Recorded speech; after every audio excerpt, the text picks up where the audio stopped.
सामर्थ्य नहीं है, हम स्नान ध्यान नहीं भी किए हैं, एकांत एकाग्र चित्त होकर। वैसे तो पूजा करने की विधि है कि सबसे सर्व उत्कृष्ट है भगवान हनुमान की, जो हनुमान चालीसा में जितने भी श्लोहे हैं वो सब सिद्ध हैं, सारे सिद्ध हैं। उसमें से कोई भी एक अपना लीजिए और उसका जाप करते रहिए, 24 घंटा निरंतर करते रहिए, उसी से आपके सारे कार्य सिद्ध हो जाएंगे। चाहे आप कथा बोलिए, चाहे पांडित्य कर्म कीजिए, चाहे शिक्षक बन जाइए, कोई भी जिस काम में उसी में उन्नति होगी, कभी आपको भय नहीं लगेगा। जगत ये तेरे सहारे, तू ही इसके रखवारे, तू उसकी रक्षा करते, कोई जब तुझे पुकारे, कोई जब तुझे पुकारे, तू उसको गले लगाते, जो दुखड़ा तुझे सुनाते, पवन सुत पवन वेग से कहीं भी आते जाते, कहीं भी आते जाते, हो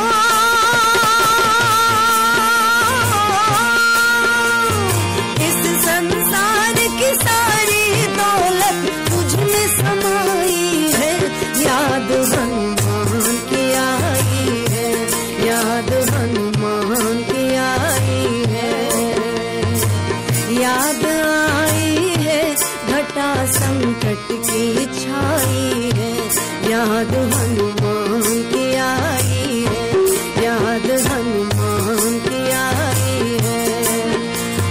तूने ही भक्तों की हमेशा लाज बचाई है, याद हनुमान की आई है, याद हनुमान की आई है।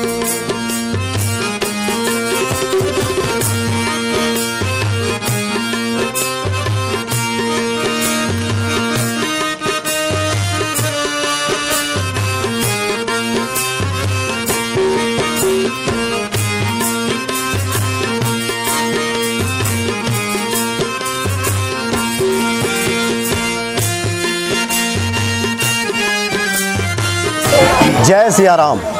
जय श्री राम। भगवान शिव की महिमा अपरंपार है, कण कण में व्याप्त हैं भगवान शिव। और इस वक्त हम उत्तम नगर और ये मोहन गार्डन है जी, K5 में हम लोग उपस्थित हैं और यहाँ पे 7 दिवसीय शिव महापुराण कथा का समापन दिवस है और इस मौके पर हम शिव जी की महिमा और साथ में हनुमान जी की महिमा जानने के लिए उपस्थित हैं। और सबसे पहले हम पंडित जी से आचार्य जी, जो कि आचार्य धनंजय कुमार तिवारी जी उपस्थित हैं। स्वागत है आपका। जी नमस्ते। जय सिया राम आचार्य जय सिया राम। आचार्य जी, हम भगवान शिव की भी बात करेंगे आपसे, लेकिन शुरुआत करते हैं, चूँकि 11वें रुद्रावतार है हनुमान जी, शिव जी के ही अवतार, शिव जी के ही अवतार है। और गोस्वामी जी ने लिखा है कि सब सुख लहे तुम्हारी सरना, तुम रक्षक काहू को डरना। पहली जिज्ञासा आपसे यही होगी कि क्या हनुमान जी की पूजा आराधना से सब संभव है? बिल्कुल। कलयुग में एक जागृत देता है तो हमारे हनुमान जी हैं जी। और कहीं भी हम कथा प्रवचन या कुछ करते हैं वो वहाँ पे बिना बुलाए हनुमान जी उपस्थित होते हैं, ये निसंदेह। और सबसे साधारण पूजा है हनुमान जी का जी। एक तो मंगलवार शनिवार सबको पता है ही, कभी भी हम किसी भी परिस्थिति में हनुमान जी को याद करते हैं, खास करके कठिन परिस्थिति में लोग उनको याद करते हैं और उनका काम सफल होता है। पूजा करने की पद्धति अनेक है, चोला चढ़ाना, मंगलवार को बूंदी चढ़ाना, कुछ नहीं, कहीं घर में मंदिर में जाने की आवश्यकता नहीं, अपने घर में ही सुंदरकांड के पाठ कर लें, जहाँ बैठे हैं वहीं कर लें। अच्छा आचार्य जी, हम आगे इस पर बात करें आपसे। मैं आपकी कथा सुन रहा था, उसमें आपने स्वयं जिक्र किया कि ईश्वर तो एक ही है, काम बटा हुआ है जी, विभाग बटा हुआ है, हरि और हर एक ही है, हरि और हर एक ही आपने कहा भी। तो इस कलयुग के साक्षात देवता हनुमान जी कहे जाते हैं। गोस्वामी जी ने लिखा है कि और देवता चित्तन धरई हनुमत से ही सर्व सुख करई। ये थोड़ा स्पष्ट करें कि भक्त अगर हनुमान जी का आराधना कर लें तो क्या सबकी पूजा हो जाती है? अन्य कोई भी देवता है सतयुग त्रेता से चलते आ रहे हैं, लेकिन हनुमान जी सर्वत्र व्याप्त हैं कलयुग में, क्योंकि इनको अमृत प्रदान है, अमृत प्रदान है, इसलिए वो सबका ध्यान रखते हैं। स्वामी तुलसीदास जी ने भी उनकी ही प्रेरणा से रामायण की रचना की। जी हाँ, बिल्कुल। और उनके ऊपर शिव जी का भी आशीर्वाद था, क्योंकि शिव जी के ही रुद्र अवतार हनुमान जी हैं। तो न हनुमान जी अलग हैं, न शिव भगवान अलग। और बिल्कुल सही कहा आपने। और चूंकि शिव महापुराण की तो आप कथा ही कह रहे हैं जी। और वैसे भी जो शिवलिंग पे जल अर्पित करता है उससे भी समस्त पूजा हो जाती है, क्योंकि ब्रह्मा जी, विष्णु जी और महेश साक्षात और मातृका शक्ति भी वहाँ पे स्थापित है और वही उनके अवतार के बारे में कहा जाता है। ये जिज्ञासा मैं फिर से एक बार इसलिए दोहरा रहा हूँ कि बहुत सारे भक्त ये सवाल करते हैं, जिज्ञासा करते हैं कि हम किसी और देवता की पूजा कर रहे थे या करते हैं, लेकिन आप लोग चूँकि हनुमान भक्ति चैनल से बताते हैं कि और देवता चित्त न धरई, हनुमत से सर्व सुख करई। एक गोस्वामी जी कह रहे हैं कि एक हनुमान जी की पूजा कर लें तो सब देवी देवता प्रसन्न हो जाएंगे। बिल्कुल। तो कोई देवता छूट न जाए हमसे, या फिर मेरा कोई और इष्ट था, क्या मैं वहाँ छोड़कर हनुमान जी को पकड़ लूँ, इस तरह की जिज्ञासा आती है। सबसे महत्वपूर्ण देवता हैं शिव और विष्णु। अब चूंकि विष्णु भगवान के परम भक्त हैं हनुमान जी और शिव के रुद्र अवतार हैं हनुमान जी। दोनों परिस्थिति में वो बिना बुलाए वहाँ पे स्वतः वो उपस्थित रहते हैं। अब हम हरि और हर दोनों एक दूसरे का जाप करते हैं, दोनों एक दूसरे के आराध्य हैं, क्योंकि हैं एक ही। और पूजा करने के अनंत विधि हैं। नवधा भक्ति में भी बताया गया, भक्ति करके, सेवा करके, मंदिर में सेवा करके, सत्संग जो होता है सत्संग लाभ प्राप्त करके, या फिर कोई ऋषि महर्षि हैं उनकी अगर हम समझ में नहीं आता तो उनकी सेवा ही करके, जो बहुत ही सामान्य व्यक्ति हो वो भक्ति करता है। अब रही बात की देवताओं की जो पूजा होती है षोडशोपचार से या पंचोपचार से, घर में पंचोपचार करते हैं, धूप दीप चंदन जल और नैवेद्य इत्यादि। लेकिन षोडशोपचार ब्राह्मण के द्वारा घर में जब पूजा होती है पूरा संपूर्ण विधि विधान से होता है, वैदिक रीति रिवाज से होता है, वो षोडशोपचार होता है, जिसमें आवाहन, पाद्य, अर्घ, अर्चन, नैवेद्य, दुर्वा, अक्षत, पुष्प, धूप दीप और दक्षिणा, तांबू फल इत्यादि सब उसमें आता है षोडशोपचार में। देखिए शिव, हरि और हर दोनों एक हैं, ये हमने शुरू से कहा। अब रही बात कि इस संसार को चलाने के लिए सबका काम बंटा गया है। हनुमान जी की आवश्यकता पड़ी त्रेता युग में, श्री राम को रावण का संहार करना था, उनको सहायता करने के लिए स्वयं भगवान शिव रुद्र अवतार में ही अपना ही अंश, उन्हीं का ही अंश है, वो आए। अब चूंकि वो उनका ही अंश है तो स्वयं शिव के रूप में हम उनको मान सकते हैं। अब कलयुग में कोई भी कितना भी तपस्या कर ले, भगवान ना तो आकाशवाणी होती है और ना ही भगवान प्रकट होते हैं। लेकिन हनुमान जी ऐसे हैं कि जहाँ भी आप आध्यात्मिक बात करेंगे, जहाँ भी हम यहाँ भी पूजा पाठ या कोई आध्यात्मिक की बात करते हैं, भगवान की वहाँ पे नेत्र है, उनकी उपस्थिति यहाँ है। हम चाहें और ना चाहें दोनों स्थिति में वो अपने आप यहाँ है। तो सर्वत्र व्याप्त हैं हनुमान जी और उन्हीं की जिम्मेदारी है कलयुग में देखभाल करने की। जब तक हनुमान जी हमारे धरती पर हैं तब तक हम स्वतंत्र हैं और सुरक्षित हैं। जिस दिन हमारे हनुमान जी इस धरती में नहीं रहेंगे। अच्छा आचार्य जी, हनुमान जी के बारे में भी कहा गया है राम कथा सुनबे को रसिया, राम की कथा सुनने के रसिया है और आप तो निरंतर कथा में रहते भी हैं। हम थोड़े जानना चाहेंगे सांसारिक लोगों के लिए, क्योंकि जो दायक फलचार हनुमान चालीसा में लिखा भी है, संकटों से घिरा मनुष्य हनुमान जी को ही पुकारता है, याद करता है, प्रसन्न कैसे होंगे बजरंगबली? देखिए भगवान हनुमान जी बहुत ही सरल हैं।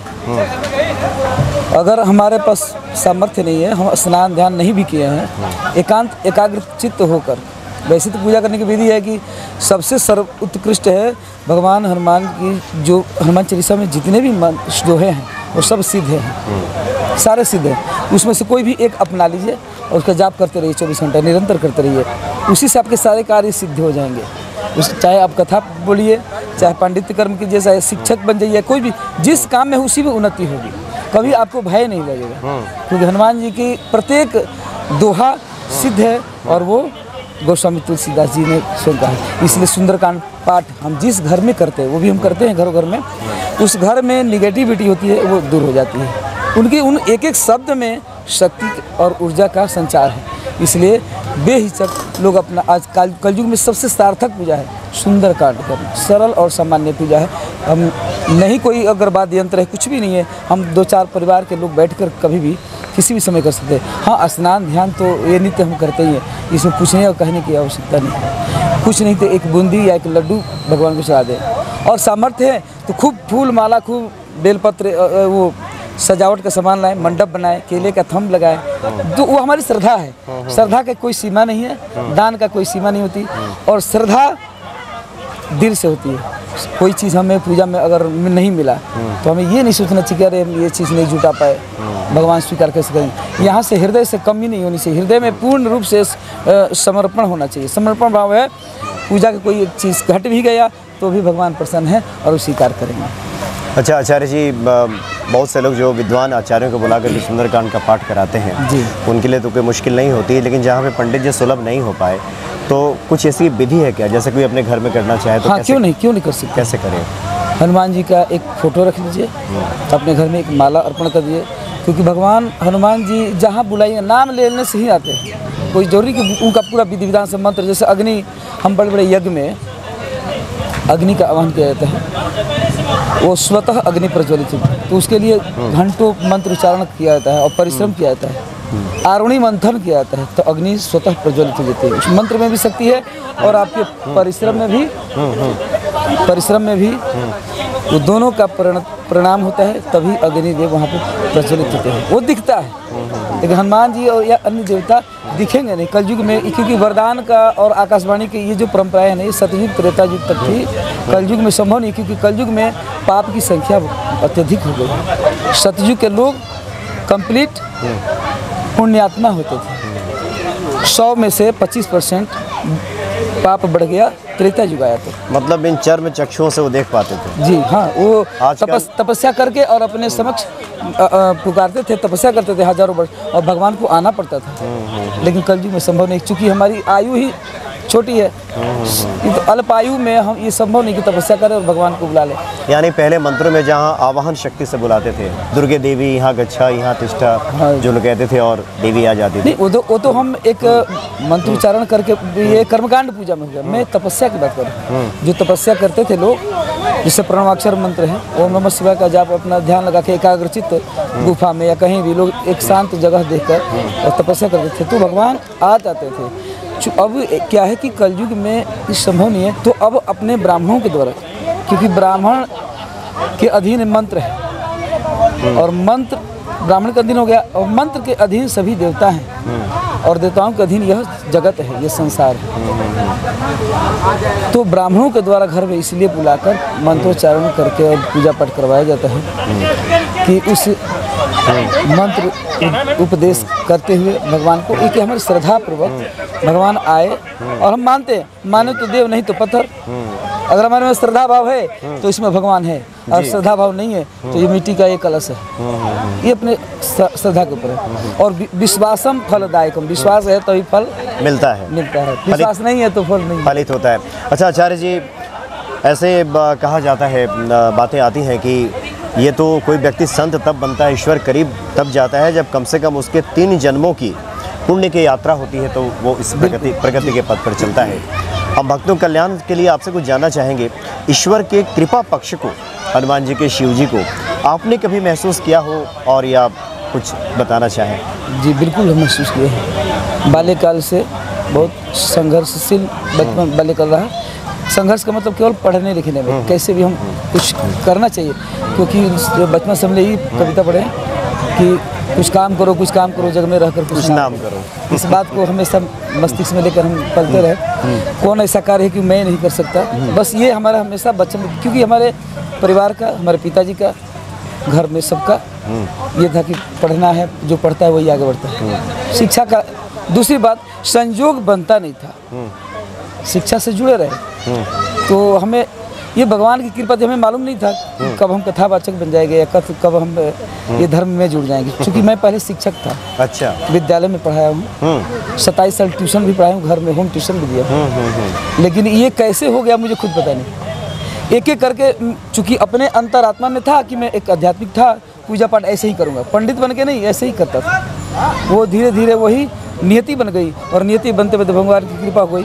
मैं न चाहते हुए इस लाइन में आ गया पूजा पाठ में, और चूँकि नेचर था, भगवान को यही लाना था, वो विद्यालय में शिक्षक के कार्य से वंचित रह गया इस कार्य में। और सब हमारे जितने हमारे यजमान लोग हैं या जिसके घर में जाता हूँ, बहुत आदर सम्मान मिलता गया, तो मेरा मनोबल बढ़ता गया और मैं अध्ययन करता गया। अब कथा चाहे जीवन भर करे आदमी, जीवन भर पढ़ना है। मैं नित्य अध्ययन में विश्वास रखता हूँ। कुछ अपना किताब देखकर या कुछ अपने श्रेष्ठ या किसी से भी कुछ अच्छी बात लग रहा है कि ये हमारे काम का है, तो ले लेते हैं वहाँ लिख से। लेना, पढ़ अच्छा लेना। आचार्य जी, एक बहुत महत्वपूर्ण आपने बात बताई कि कई बार व्यक्ति अपने नियति को ढूंढता है और कई बार नियति ही उस व्यक्ति को ढूंढ लेती है। ये पूर्व जन्म का आपने जो बोला था, वो पूर्व जन्म का ही संस्कार का ईश्वर एक को फल जो है। कार्य कराना होता है उसमें ईश्वर आपको खींच लेते हैं। तो आपके साथ ये कह सकते हैं कि एक प्रेरणा ईश्वर की हुई और उसके बाद इस मार्ग पे आप आ गए। जी हाँ, धीरे धीरे करके मैं उस शिक्षक लाइन में होते हुए धीरे धीरे मेरे शौक था कि मैं एक ब्राह्मण भी हूँ और संस्कृत से मैंने आचार्य किया है। अच्छा। MA = आचार्य। तो संस्कृत से मेरा विषय था, उसमें रुचि बचपन से था। क्योंकि मेरे पिताजी बोलते थे कि without English you are not successful. English पर ज़्यादा फोकस कर, आज आधुनिकता हमारे समाज में जो बात है। आधुनिकता को देखते हुए इंग्लिश पर ज़्यादा जोर देना है। तो इंग्लिश हमारा अप टू ग्रेजुएशन था, लेकिन संस्कृत मेरा हृदय की आवाज़ थी, इसलिए हम पढ़ते गए। न ऐसे ही कि मुझे बस अपने आप मन को तृप्ति के लिए हमने NGO में, स्कूल में इधर उधर अपना काम किया, पढ़ाया, पढ़ना लिखना सब करा, लेकिन अंततः वो संस्कृत विषय ही क्योंकि मेरी नियति में थी और ईश्वर की कृपा वो पहले से निश्चित था, निश्चित निर्धारित था वो। और आज वहाँ भगवान हमको बैठाए हैं कि भाई सबके साथ जुड़ना है, घर घर आपको आदर सम्मान। स्पष्ट शब्दों में कहूँ तो ईश्वर की कृपा ऐसी हुई कि जो आपने चाहा या तो मिल गया या मिल रहा है। हाँ, कहीं ना कहीं कोने में था कि ऐसा मैं कर सकता था, मैं भी ऐसा कर सकता हूँ, लेकिन मैं बनूंगा नहीं, मुझे विश्वास नहीं था। लगता विश्वास था अब लग रहा है मैं कैसे बन सकता अब पहली बार जब मैं महाराष्ट्र में पूजा करने गया और उस परिवार में कोई हमारा परिचय नहीं, कोई बोली भाषा सब अलग, और पूजा के उपरांत जब वहाँ आदर और वो मिला, उसी दिन मैंने निश्चित किया 2014 में कि अब मैं नौकरी और इधर उधर नहीं भटकूंगा, क्योंकि ये जो चीज़ है ये पैसे से नहीं मिल सकती। हाँ बिल्कुल। और वही दिन मैंने, चाहे मुझे को भगवान नमक रोटी देंगे वही स्वीकार, लेकिन अब पूजा ही करूँगा। और तब से मैं पीछे नौकरी की तरफ सोचा भी नहीं। अभी कहाँ रहते हैं? दिल्ली में आप? हाँ, ये मॉडर्न गार्डन में ही, गांधी चौक से आगे। तो मेरा इसी में मन लग गया और मैं कभी दुखी नहीं रहा कि मुझे ये काम नहीं हुआ तो नहीं हुआ। कोई भी काम शुरू करता हूँ हो जाता है, थोड़ा देर सवेर हो जाता है, मेरे को कोई चिंता नहीं रहती, मेरे ऊपर बैठे हैं भगवान, वही पूरा कराते हैं। एक और वाक्य आपने अभी थोड़ी देर पहले कहा था, कौन सा ऐसा काम है जो मैं नहीं कर सकता? हाँ। कौन सा काज कठिन जग माही, बिल्कुल जो नहीं हो तो तात तुम पर। ये तो हनुमान जी के लिए कहा जाता है और हनुमान जी के भक्तों के लिए भी ये सुलभ है। मैं आपसे बार बार इसलिए पूछ रहा हूँ कि भक्तों के हृदय में ये बात घर कर जाए कि हनुमान जी के भक्तों के लिए भी सब सर्व सुलभ है। क्या आचार्य जी? बिल्कुल। आपके जीवन का भी यही अनुभव है? निश्चित रूप से कोई भी कार्य बहुत बड़ा कठिन नहीं है, लेकिन बशर्ते करना तो पड़ेगा, खुद को स्वयं को सिद्ध करना पड़ेगा। और सिद्धि करने के लिए निरंतरता उसमें बनी रहेगी तभी होगा। चाहे वो अध्ययन हो, संगीत में भी हमें अपने घर में वाद्य यंत्र है, कुछ गाते बजाते रहते हैं, बचपन से ऐसा है, अपने बाल्यकाल से घर में। मतलब जो इसके लिए आवश्यक है उसमें आप लगे भी हो? वो लगे भी रहते हैं, लेकिन ये सोच के नहीं लगे थे कि हमें संगीतकार बनना है या कथाकार बनना है, ये सोच के नहीं बने थे। वो नियति में था, वो चलता रहा, लेकिन अंततः वही आज लक्ष्य बन गया। ये मुझे पता नहीं था, लेकिन लक्ष्य बना तो आज सब उनका प्यार मिलता है, इज्जत और सम्मान मिलता है। तो मैं भगवान से बहुत बहुत भगवान को धन्यवाद करता हूँ कि मुझे इसी योग्य बनाना था, तभी तो बचपन से मेरे को। और हनुमान जी को मैं बचपन से पूजा करता हूँ, क्योंकि हम लोग बाल्यकाल में सिंहासन पे जब 7th 8th में पढ़ते थे, तो हम हमारे दो और भैया हैं, हम लोग बचपन से ही विरोध करते थे घर वाले कि अरे ये सब बड़े लोग करें मुझे चले जाना, लेकिन हम अपने घर में बैठाते थे, करते करते सब लोग सपोर्ट करने लगे। मतलब हनुमान जी की मूर्ति बाल्यकाल से हम स्थापना करके घर गांव में, जैसे अभी गणेश पूजा होता है ना, ऐसे हम पंडाल बना के अपने करते थे अपने स्तर पे। उसमें फिर घर वालों का भी सहयोग मिला, उनका कृपा बना, वहीं से पूजा पाठ में नीति में बनती गई। तो हमारा संस्कार पूर्व जन्म का इस बाल्यकाल में, जो बचपन में यज्ञोपवीत हो जाना, बचपन में अध्यात्म की ओर जाना, अपने परिवार से मिलना, पिताजी से हमारे सत्संग करते हैं, उनसे शिक्षा दीक्षा, ये संस्कार आपको कहीं ना कहीं दिखता है। यानी ईश्वर ने आपको इस मार्ग पे एक तरह से कहें तो खींच लिया शुरू से। हाँ, प्रेरित किया और इस तरफ आ गए। हम जानते नहीं थे, लेकिन वो भगवान को पता था कि कैसे लाना है, कि इस व्यक्ति का इस्तेमाल कहाँ हो सकता है, या फिर हमने धड़ा पर क्यों भेजा है। जी, अब ये महसूस हो रहा है कि मेरा जन्म तो इस कार्य के लिए। और मैं ये निश्चित करता हूँ कि भगवान मेरे साथ निरंतर है। पहले तो अधीर हो जाता था, अब नहीं लगता। नहीं, आजकल मेरा भी यही काम है, मैं हनुमान जी के साधकों को ढूंढते रहता हूँ। बहुत तो एक आखिरी जिज्ञासा, चूँकि जिज्ञासाएं तो तमाम बहुत सारे हैं, लेकिन बहुत सारे भक्त आपके चरण स्पर्श के लिए बैठे हुए हैं। एक आखिरी जिज्ञासा भक्तों के लिए, आपने कहा कि शुरू में आपने संघर्ष भी बहुत देखा और धीरे धीरे जीवन सुगम भी हो रहा है हनुमान जी कृपा से। बिल्कुल। आप कृपा पक्ष और कर्म पक्ष किसको आप प्राथमिकता देते हैं, या दोनों को, या फिर कृपा पक्ष बहुत आवश्यक है? विश्व में सबसे पहले कर्म ही प्रधान है। कर्म प्रधान विश्व का, हाँ। तो विश्व में आज नहीं, ये स्वयं भगवान कृष्ण ने गीता में कहा है। क्योंकि हमारा सब्जेक्ट में गीता भी रहा है, तो वो सब्जेक्ट भी वैसे ही था, वो हृदय की आवाज़ थी संस्कृत में। कठोपनिषद भी पढ़े, आज हमने कथा में कठोपनिषद के भी प्रसंग थोड़ा सा बता दिया। क्योंकि मैं कौन हूँ, मैं हूँ कौन, कहाँ से आया, क्यों आया, यही बस जान ले इंसान, तो वो धर्म, अर्थ, काम और मोक्ष के मार्ग पर चल पड़ेगा।